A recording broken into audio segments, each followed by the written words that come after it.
ওয়ালাইকুম ওরহমতুল্লাহি তাআলা ওয়া বারাকাতুহু। সবাইকে পবিত্র শবে বরাতের অসংখ্য অগণিত মুবারকবাদ জ্ঞাপন করছি।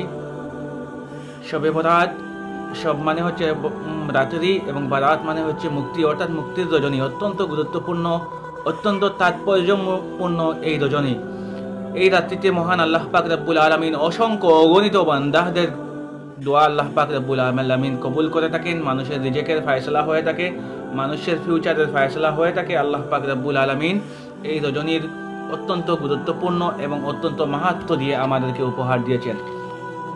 লাইলাতুম মিন নিসফে শাবান, অর্থাৎ শাবানের অর্ধেক রজনীতে এই শবে বরাত অনুষ্ঠিত হয়ে থাকে, পালন হয়ে থাকে, গোটা বিশ্বে পালন হয়ে থাকে।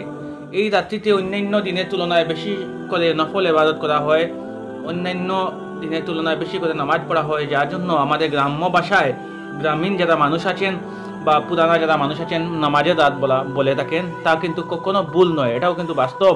এই রাত্রিতে বেশি সংখ্যক করে নফল ইবাদত, নফল নামাজ পড়া হয়, যার জন্য নামাজের রাত বলা হয়। কিন্তু এই কথা বললেই হবে না যে শুধু এই রাত নামাজ পড়ে বাকি দিনগুলি আমি নামাজ ছেড়ে দেব, এটা কিন্তু কোনো সময় সম্ভব হয় না। সব সময় নামাজ পড়তেই হবে, যেহেতু নামাজ ফরজ। তো শবে বরাতের উপলক্ষে আমরা দেখতে পাই অনেক যুব সমাজ আছেন যারা কি করেন, রাত্রিতে বাইক নিয়ে, গাড়ি নিয়ে চলাফেরা করেন, এক রোজা থেকে আরেক রোজা, এক মুকাম থেকে আরেক মুকাম, এইভাবে চক্কর দিয়ে জিয়ারত করে সারা রাত কাটিয়ে দেয়। কিন্তু এটা ভুল। এই রাত নফল ইবাদতের রাত, শুধু জিয়ারত করে সারা রাত্রি অতিবাহিত করে দিলে হবে না। আমরা এই রাত্রে বিশেষ করে কুরআন তিলাওয়াত করব, নফল নামাজ পড়ব, মহফিলে মিলাদের আয়োজন করব, জিকির আজকার করব, খানকায় বসে আল্লাহ আল্লাহ করব, ঘরের মধ্যে বসে, মসজিদে বসে আল্লাহ আল্লাহ করব। এইভাবে যেন এই রাতটা আমরা অতিবাহিত করতে পারি। কেননা এই রাত্রিটি আল্লাহ পাক রব্বুল আলামিন অসংখ্য করুণা এবং দয়া রেখে দিয়েছেন এই রাত্রির মাধ্যমে। এই রাত্রিতে আল্লাহ পাক রব্বুল আলামিন বান্দাদের দোয়া অবশ্যই কবুল করেন, সব সময় দোয়া কবুল করেন, কিন্তু এই রাত্রির ফজিলত অসংখ্য এবং অত্যন্ত বেশি। তৎসঙ্গে একটি কথা বলতে চাই, যারা হিংসুক বা চকলখুর যারা, তাদের দোয়া আল্লাহ পাক রব্বুল আলামিন এই রাত্রিতে কখনো কবুল করবেন না।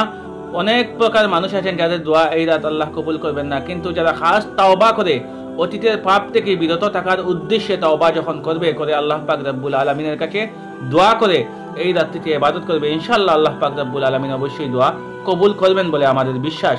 কেননা আল্লাহর হাবিব সরকারে দু আলম সাল্লাল্লাহু তাআলা আলাইহি সাল্লাতু ওয়াসসালাম এই রাত্রিতে বেশি করে ইবাদত করেছেন এবং আমাদেরকেও ইবাদত করার কথা বলেছেন। তৎসঙ্গে আরেকটি কথা আমি বলতে চাই, এই পবিত্র শবে বরাত উপলক্ষে যেন আমরা অপসংস্কৃতি যেন আমরা মেতে না উঠি। অনেক মানুষ আছেন বিভিন্ন প্রকার ইবাদতের নাম করে অপসংস্কৃতিতে মেতে উঠেন, যেগুলো আমি আর বিস্তারিত বলছি না, অবশ্যই আপনারা বুঝতে পারছেন। আমরা বেশি করে যেন এই রাত্রিতে নফল ইবাদত করে যেন আমরা কাটিয়ে দিতে পারি। আল্লাহ পাক রব্বুল আলামিন যেন আমরা সবাইকে, আমি সহ আমরা সবাইকে যেন তৌফিক দান করেন।